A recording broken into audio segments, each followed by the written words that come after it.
Hello friends, ಹೇಗಿದ್ದೀರಾ? Global NX ನ್ಯೂಸ್ಗೆ ಸ್ವಾಗತ. ನಾನು ನಿಗಮ್ ಮಾತಾಡೋದು. ಬನ್ನಿ ಫ್ರೆಂಡ್ಸ್, ಕೊಯ್ದಿಲ್ಲ ಗೀಚಿಲ್ಲ ಕೊರಿಲ್ಲ ಸುದ್ದಿನಾಗಿ ನಿಮಗೆ ನೇರವಾಗಿ ತಲುಪಿಸುತ್ತೇನೆ. ಬನ್ನಿ ವಿಡಿಯೋದಲ್ಲಿ ಮುಂದಿರೋಣ. ನ್ಯಾಷನಲ್ ಲೈನ್ ಇಂಟರ್ನ್ಯಾಷನಲ್ ಒಂದು ವಾರದಲ್ಲಿ ನಡೆದಿರುವ ಘಟನೆಗಳು ನಿಮಗೆ ಒಂದೇ ವಿಡಿಯೋದಲ್ಲಿ ನೇರವಾಗಿ ತಿಳಿಸುತ್ತೇನೆ. ಬಾಂಗ್ಲಾದೇಶದಲ್ಲಿ BNP ಪಕ್ಷ ಸರ್ಕಾರ ಶೇಖ್ ಹಸೀನಾ ಪತನದ ನಂತರ ತಾರಿಕ್ ರೆಹಮಾನ್ ನೇತೃತ್ವದ BNP ಅಧಿಕಾರಕ್ಕೆ ಬಂದಿದ್ದು, ಮೋದಿ ಅವರನ್ನು ಪ್ರಮಾಣ ವಚನಕ್ಕೆ ಆಹ್ವಾನಿಸಲಾಗಿದೆ. ಗಂಗಾ ನದಿ ನೀರು ಹಂಚಿಕೆ ಒಪ್ಪಂದ ಭಾರತದ ಮತ್ತು ಬಾಂಗ್ಲಾ ನಡುವಿನ 1996 ನೀರು ಹಂಚಿಕೆ ಒಪ್ಪಂದದ ಬಗ್ಗೆ ನವೀಕರಣ ಹೊಸ ಸರ್ಕಾರ ರಾಷ್ಟ್ರೀಯ ಹಿತಾಸಕ್ತಿ ಮುಖ್ಯ ಎಂದಿದೆ. ಅಮೆರಿಕ ಇರಾನ್ ಮಾತುಕತೆ.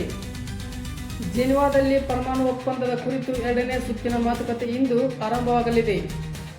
ISS ಹೊಸ ಗಗನಯಾತ್ರಿಗಳು. ಸ್ಪೇಸ್ ಎಕ್ಸ್ ಮೂಲಕ 4 ಹೊಸ ಗಗನಯಾತ್ರಿಗಳು ಅಂತಾರಾಷ್ಟ್ರೀಯ ಬಾಹ್ಯಾಕಾಶ ನಿಲ್ದಾಣವನ್ನು ತಲುಪಲಿದ್ದಾರೆ. ಮ್ಯೂನಿಚ್ ಭದ್ರತಾ ಸಮ್ಮೇಳನ. ಜಾಗತಿಕ ಭದ್ರತೆ ಬಗ್ಗೆ ನಡೆಯುತ್ತಿರುವ ಸಮ್ಮೇಳನದಲ್ಲಿ ಇರಾನ್ ಮತ್ತು ರಷ್ಯಾ ವಿರುದ್ಧ ಪಾಶ್ಚಿಮಾತ್ಯ ದೇಶಗಳು ವಾಗ್ದಾಳಿ ನಡೆಸಿವೆ. ಯುಕ್ರೇನ್ ರಷ್ಯಾ ಯುದ್ಧ. ರಷ್ಯಾದ ವಿರೋಧ ಪಕ್ಷದ ನಾಯಕ ನಲ್ವಿನ್ ಸಾವಿನ ಬಗ್ಗೆ ಯುರೋಪಿಯನ್ ರಾಷ್ಟ್ರಗಳಿಂದ ತನಿಖೆ ಒತ್ತಾಯ ಮಾಡಿವೆ. ಸಿರಿಯಾ ಮೇಲೆ ಅಮೆರಿಕ ದಾಳಿ ಮಾಡಲಾಗಿದೆ. ISIS ಅಡಗುತಾಣಗಳ ಮೇಲೆ ಅಮೆರಿಕ ಸೇನೆಯಿಂದ ಭೀಕರ ವೈಮಾನಿಕ ದಾಳಿ ಮಾಡಲಾಗಿದೆ. ಸೌದಿ ಅರೇಬಿಯಾದ ಹೊಸ ಭಾಷಾ ನೀತಿ. ಶಾಲೆ ಮತ್ತು ಕಚೇರಿಗಳ ಅರೇಬಿಕ್ ಭಾಷೆಗಳ ಬಳಕೆ ವಿಸ್ತರಿಸಲು ಸೌದಿ ಅರೇಬಿಯಾ ಹೊಸ ಕಾಯ್ದೆ ತಂದಿದೆ. Dubai cyber crime gang mobile signal hijack ಮಾಡಿ ಬ್ಯಾಂಕಿಂಗ್ ಮತ್ತು ವಂಚನೆ ಮಾಡುತ್ತಿದ್ದ 3 ಬಂಧಿಸಲಾಗಿದೆ. ಟ್ರಂಪ್ ಕಿಮ್ ಮಾತುಕತೆ. ಉತ್ತರ ಕೊರಿಯಾ ಜೊತೆ ಶಾಂತಿ ಮತ್ತು ಮಾತುಕತೆಗೆ ಟ್ರಂಪ್ ಆಡಳಿತ ಉತ್ಸುಕವಾಗಿದೆ ಎಂದು ಹೇಳಲಾಗಿದೆ. ಪಾಕಿಸ್ತಾನದ ಆರ್ಥಿಕ ಬಿಕ್ಕಟ್ಟು. ಪಾಕ್ ಹಾಕಿ ತಂದ ವಿದೇಶಿ ರಸ್ತೆಯಲ್ಲಿ ಅನಾಥವಾಗಿ ನಿಂತಿರುವ ವಿಡಿಯೋ ವೈರಲ್ ಆಗಿದೆ. ಜಾಗತಿಕ ತೈಲ ಬೆಲೆ ಒಪ್ಪಿಗೆ. ಒಪೆಕ್ ರಾಷ್ಟ್ರಗಳ ನಿರ್ಧಾರದಿಂದ ಅಂತಾರಾಷ್ಟ್ರೀಯ ಮಾರುಕಟ್ಟೆಯಲ್ಲಿ ತೈಲ ಬೆಲೆ ಏರಿಕೆ. Woman killer whale video. ಪ್ರವಾಸಿಗರ ಕಿಲ್ಲರ್ ವೆಲ್ ಜೊತೆಗೆ ಈಜುತ್ತಿರುವ ಅಪಾಯಕಾರಿ video viral. Brazil Korea carnival. ಪ್ರಾಣಿಗಳ ಮೇಲೆ ದೌರ್ಜನ್ಯ ತಡೆಯಲು ಈ ನಾಯಿ ಪೆರೇಡ್ ಮೂಲಕ ವಿಶೇಷ ಪ್ರತಿಭಟನೆ ಮಾಡಲಾಗಿದೆ.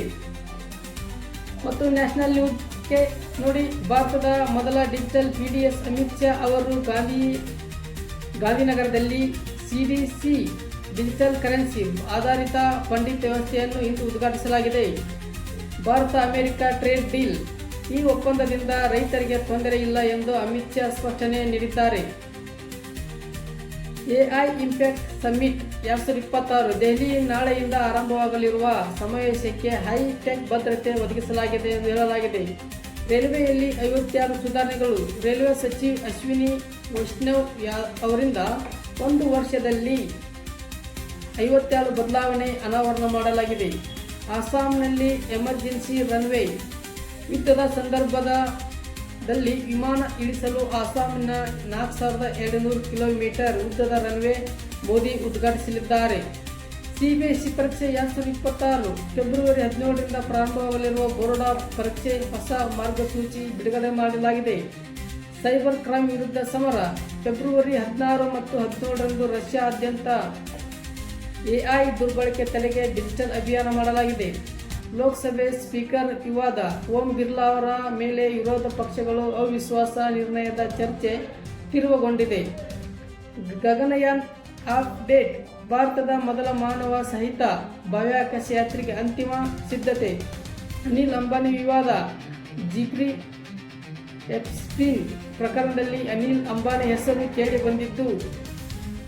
ಇದಿಷ್ಟು ಇಂದಿನ ಟಾಪ್ ನ್ಯೂಸ್. ಇದರಲ್ಲಿ ನಿಮಗೆ ಯಾವುದು ಇಂಟ್ರೆಸ್ಟ್ ಅನಿಸ್ತು ಎಂದು ಕಾಮೆಂಟ್ ಮಾಡಿ, ಸಬ್ಸ್ಕ್ರೈಬ್ ಮಾಡಿಕೊಳ್ಳಿ, ಲೈಕ್ ಮಾಡಿ, ವಿಡಿಯೋ ಆದಷ್ಟು ಶೇರ್ ಮಾಡಿ. ಈ ಚಿಕ್ಕ ಪತ್ರಕರ್ತನಿಗೆ ನಿಮ್ಮ ದೊಡ್ಡ ಸಹಾಯ. ಸಬ್ಸ್ಕ್ರೈಬ್ ಮಾಡಿಕೊಳ್ಳಿ. ಫ್ರೆಂಡ್ಸ್, ಈ ವಿಡಿಯೋ ಇಲ್ಲಿಗೆ ಕೊನೆಗೊಳ್ಳುತ್ತೇನೆ. ನೆಕ್ಸ್ಟ್ ವಿಡಿಯೋದಲ್ಲಿ ಮುಂದೆ ಸಿಗೋಣ. ಯಾವ ವಿಡಿಯೋ ಬೇಕು ಅದನ್ನು ಕಾಮೆಂಟ್ ಮಾಡಿ. ನಾನು ಆ ವಿಡಿಯೋನ ನಿಮಗೆ ಸರ್ಚ್ ಮಾಡಿ ನಿಮಗೆ ಅಪ್ಡೇಟ್ ಕೊಡುತ್ತೇನೆ. ಬಾಯ್.